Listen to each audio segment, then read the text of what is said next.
My dear lovely student, जय हिंद जय भारत। चलिए आज फिर हम एक सैलरी में बेटे एक सैलरी हेड के अंदर एक क्वेश्चन नंबर करते हैं। Question number 2। क्वेश्चन 2 इस प्रकार है। Miss Radhika Yadav an employee in a company in Bombay, population exceed 25 lakhs, is drawing ₹75,000 per month. उनको जो सैलरी मिलती है, बेसिक सैलरी कंपनी से मिलती है, वो है आपकी 75,000 रुपये per month as salary, and dearness allowance at the rate 25% of his salary. यानी जितनी बेसिक सैलरी साल में मिलती है उसका 25% उनको डियरनेस अलाउंस मिलता है। पर कहीं कहा नहीं है अकॉर्डिंग टू सर्विस टर्म, तो हम लोग अकॉर्डिंग टू सर्विस टर्म हो ना हो क्वेश्चन में तो खैर शामिल करते हैं। वर्किंग नोट वगैरह पर तभी जोड़ेंगे जब अकॉर्डिंग टू सर्विस टर्म कहीं कह देगा, तो अभी ऐसा कुछ कहा नहीं है। तो बेसिक सैलरी टैक्सेबल तो है, क्वेश्चन में शामिल करेंगे। कहीं किसी कैलकुलेशन करने में जैसे रेंट फ्री हाउस की कैलकुलेशन वगैरह करेंगे तब इसको नहीं जोड़ेंगे। क्वेश्चन के अंदर सैलरी को का 25% डियरनेस अलाउंस ले लिया जाएगा। He is also getting city compensatory allowance at the rate 10% per annum, 10,000 rupees, and medical allowance ₹15,000 रुपये, bonus ₹40,000 and commission ₹25,000। He is सी कर दो, ही नहीं ये सी होगा क्योंकि राधिका है, तो she is provided with a rent free unfurnished house owned by the company, owned by the employer. यानी राधिका यादव का जो मालिक है, मकान जो उन्होंने दिया है वो मकान का मालिक भी मालिक ही है। जो हमारी कंपनी का जो मालिक है वही मकानों का भी मालिक है। इससे नियम पे फर्क पड़ता है। Of the fair rental value ₹60,000 per annum. बच्चों नियम में इसका फेयर रेंटल वैल्यू का कुछ नहीं होता कैलकुलेशन करने में, तो ये बेकार है। She is provided free of charge a sweeper and cook whose wages ₹1,000 and ₹2,000 per month respectively. मतलब दो नौकर मिले उन्हें, एक स्वीपर मिला है और एक कुक मिला है, और एक की 1,000 रुपये महीने तनख्वाह है, एक की 2,000 रुपये महीने तनख्वाह है रेस्पेक्टिवली, और मालिक ही भरता होगा। And a gardener whose wages ₹2,250 2250 ₹2,250 per month. He is also giving free electricity for personal use for which the employer has paid ₹16,000 16,000 रुपये drawing during the years. The electricity supply company, बिजली company को मालिक ने 16,000 रुपये भरे हैं, मतलब liability का पेमेंट हो गया है।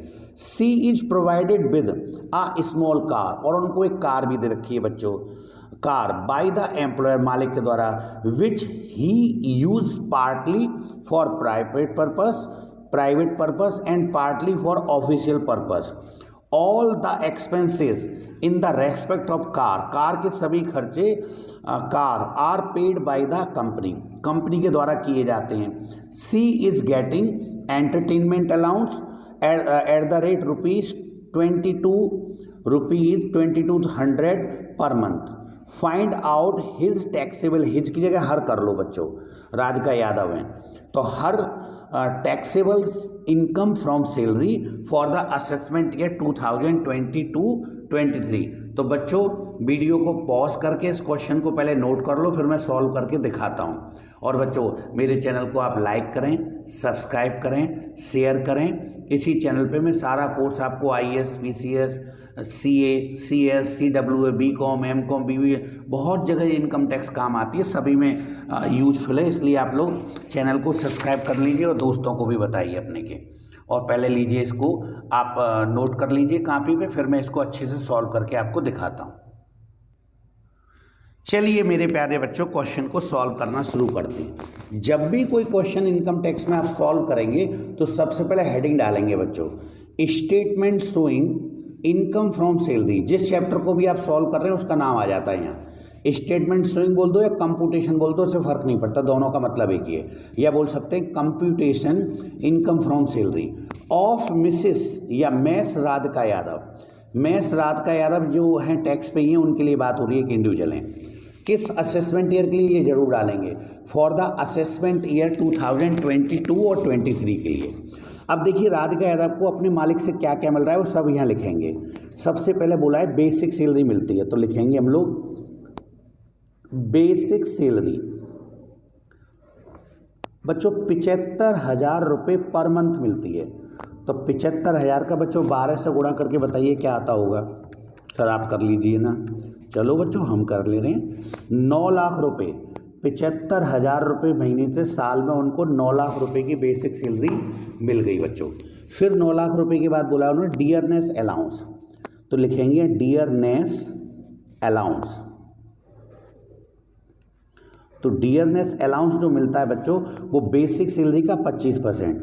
तो 9 लाख रुपए बेसिक सैलरी जो मिली है उसका 25% निकालिए बच्चों, क्या होगा भाई। 9 लाख का आधा 4.5 लाख और उसका भी आधा करोगे तो 2,25, तो 2,25,000 रुपये आपको डियरनेस अलाउंस के। सर हमारी समझ में नहीं आया। अरे बेटा 25% निकाल लो 9 लाख का, तो 25% 2,25,000 रुपये आ गया। फिर क्या रखा है, he is also getting city compensatory allowance, तो आप लिखेंगे city compensatory, city compensatory allowance. ये क्या होता है सर बेटा, एक सिटी से दूसरी सिटी में हम ट्रांसफ़र कर देते हैं एम्प्लॉय का। तो कहीं उनकी जैसे मान लो अभी छोटे शहर में जॉब कर रहे हैं, अब फिर उनसे कहते हैं कि आप बॉम्बे चले जाओ, तो उनकी सबरी महंगाई वाली जगह बढ़ जाती हैं सब, और किराया विराया बढ़ जाता है, बस से आना पड़ता है, ट्रेन से आना पड़ता है, तो बड़ी सिटी में जाने पर उनके खर्चे बढ़ते हैं। इसी मालिक कंपनसेशन के रूप में कुछ पैसे दे देता है। तो सिटी कंपनसेटरी अलाउंस बेटा अगर मंथली होता तो 12 से गुणा करते, पर यहाँ सीधा सीधा 10,000 रुपये बता रखा है। तो सिटी कंपनसेटरी अलाउंस 10,000 रुपये मिले हैं, कहीं भी पर मंथ नहीं है जो 12 से गुणा करेंगे। फिर क्वेश्चन के अंदर रखा है मेडिकल अलाउंस, तो आप भी लिखेंगे मेडिकल अलाउंस, मेडिकल अलाउंस। तो मेडिकल अलाउंस जो दे रखा है बच्चों वो भी सीधा सीधा आपका 15,000 रुपये आ जाएगा, सालाना है, तो ये भी मेडिकल अलाउंस आ गया। फिर क्या रखा है बोनस, बोनस सीधा सीधा टैक्सेबल हो जाएगा, ये 40,000 रुपये उनको बोनस के मिले हैं। फिर कहा है कि कमीशन के भी मिलते हैं 25,000, तो कमीशन ओनर से जो जो मिल रहा है लगभग टैक्सेबल है सब, तो हम इससे लिख रहे हैं, जो नहीं आएगा टैक्सेबल तब बताएंगे। 25,000 रुपये सीधा सीधा ये आ गया।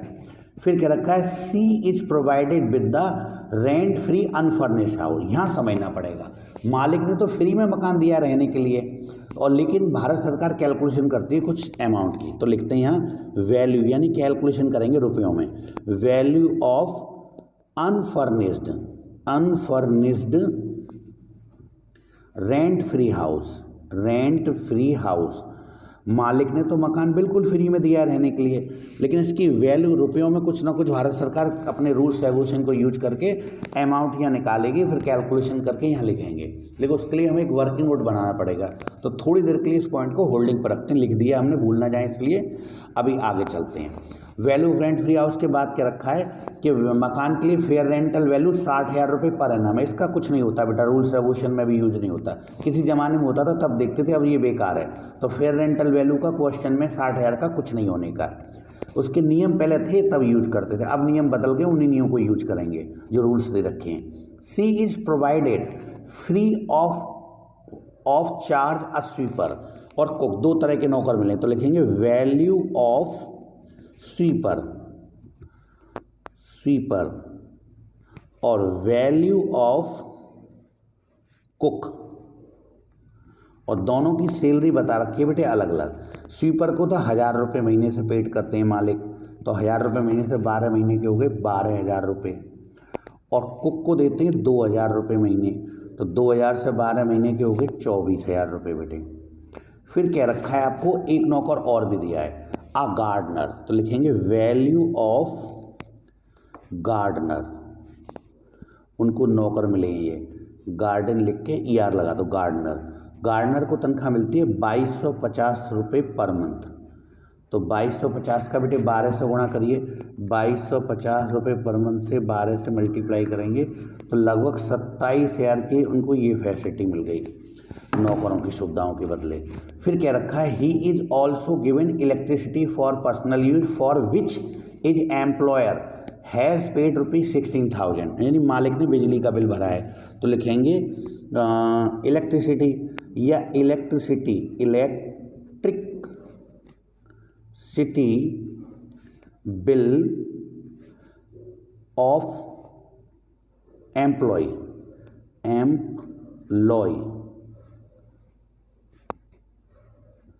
बट पेमेंट बाय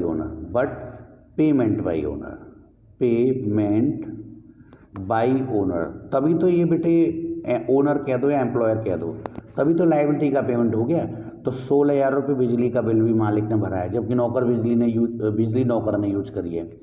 फिर क्या रखा है, he is provided with a small car, ये समझनी पड़ेगी आपको, छोटी कार। अब छोटी कार कोई बैठने की कैपेसिटी नहीं पता करेंगे, उसके इंजन से पता करते हैं कि कार छोटी है कि बड़ी है। चलिए पहले लिखते हैं यहाँ वैल्यू ऑफ कार आपको नियम बताएंगे समय पर वैल्यू ऑफ कार ये होती है बच्चों कि अगर मालिक ने आपको कार यूज करने के लिए दी है और कार के सभी खर्चे अगर मालिक करता है, तेल पानी टूट फूट ड्राइवर सब दे देता है, तो छोटी कार के लिए बच्चों 1800 रुपये महीने और बड़ी कार के लिए 2400 रुपये महीने।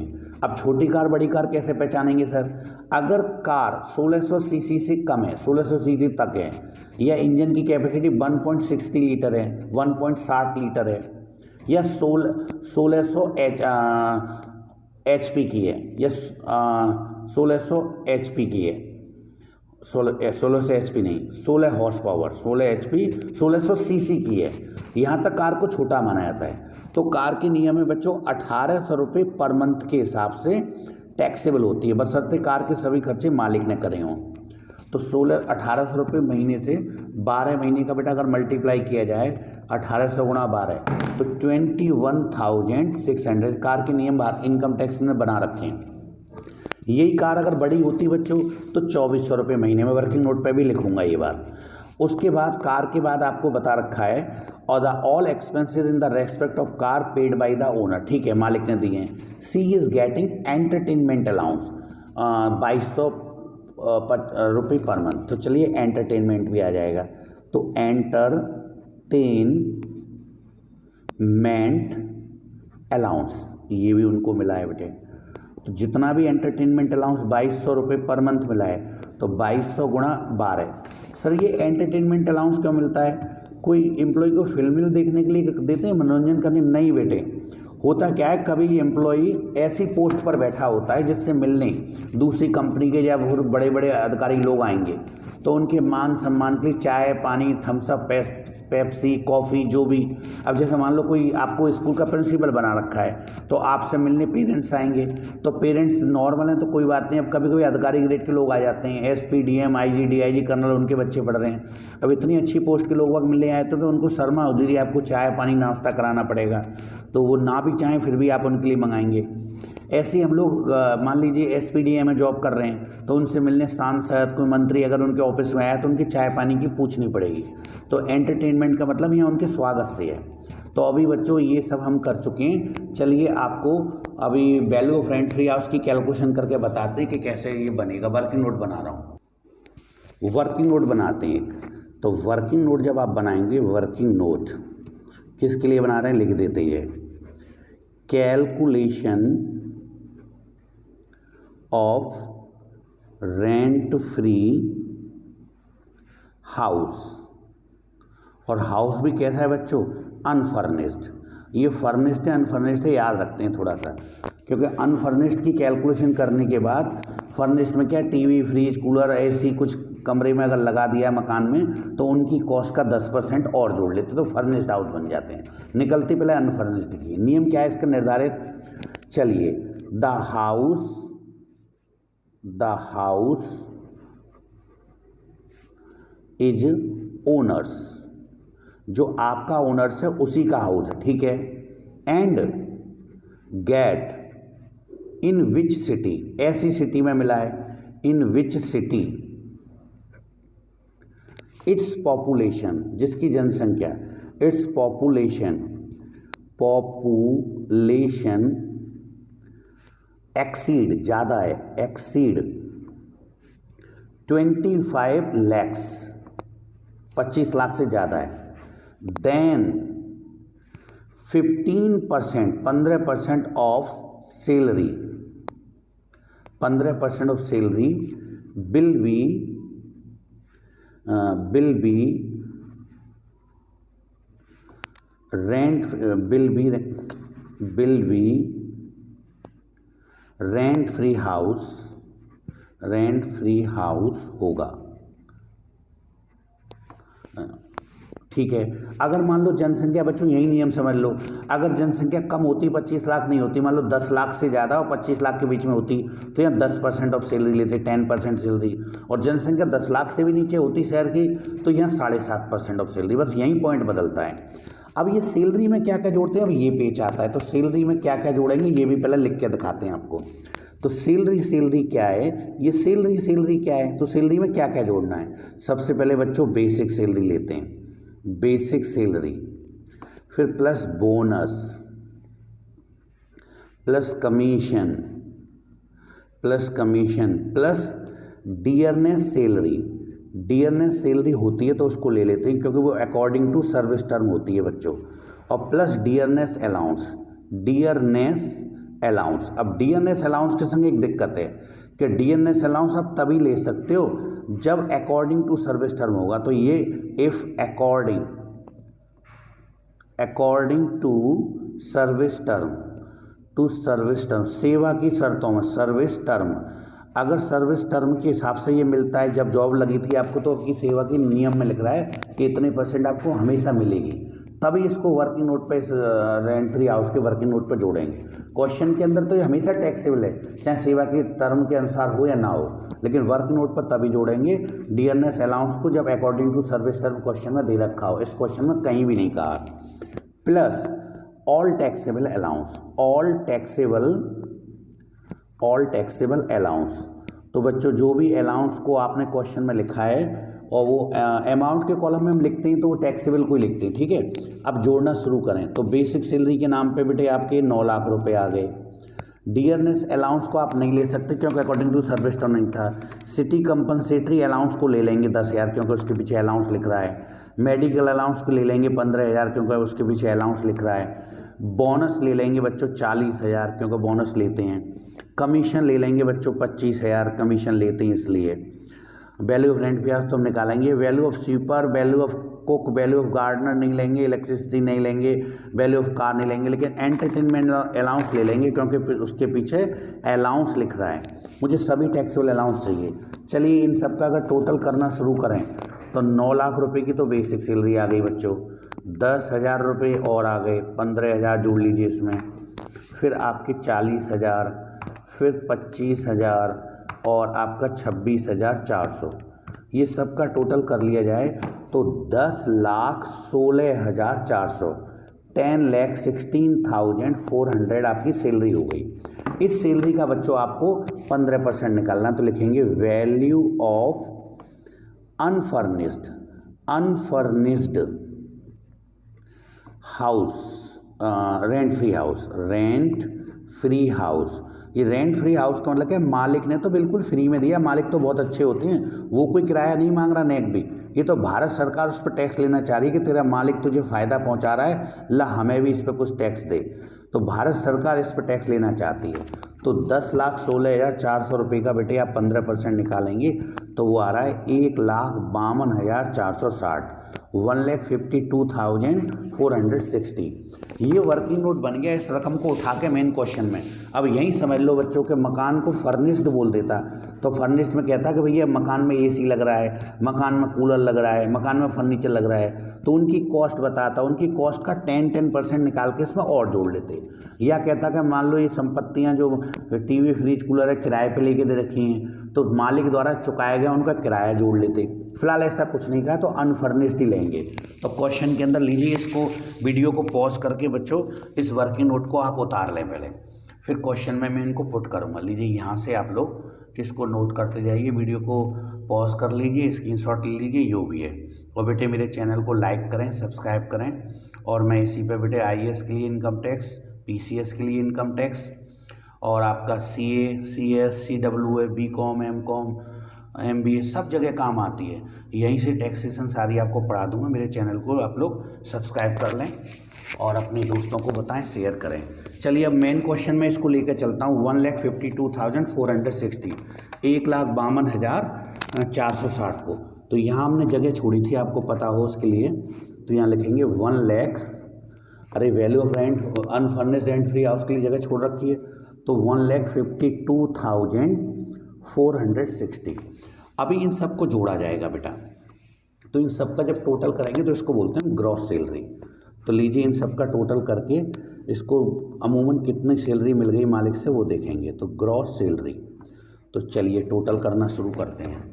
तो टोटल आप लोग ऊपर से करेंगे तो सबसे पहले लिखेंगे 9 लाख रुपए प्लस 2,25,000 प्लस 10,000 रुपये प्लस 15,000 रुपये plus 40,000 plus 25,000 plus 1,52,460, 1,52,460 plus 12,000 plus 24,000 plus 27,000 plus 16,000 plus 21,600 plus 26,400। इन सब का टोटल लगाया तो आया बेटा आपका 14,94,660, यानी 14,94,460 ये लिख दिया। अब यहाँ से बच्चों हम दो डिडक्शंस की बात करते हैं, लिखेंगे लेस डिडक्शन अंडर सेक्शन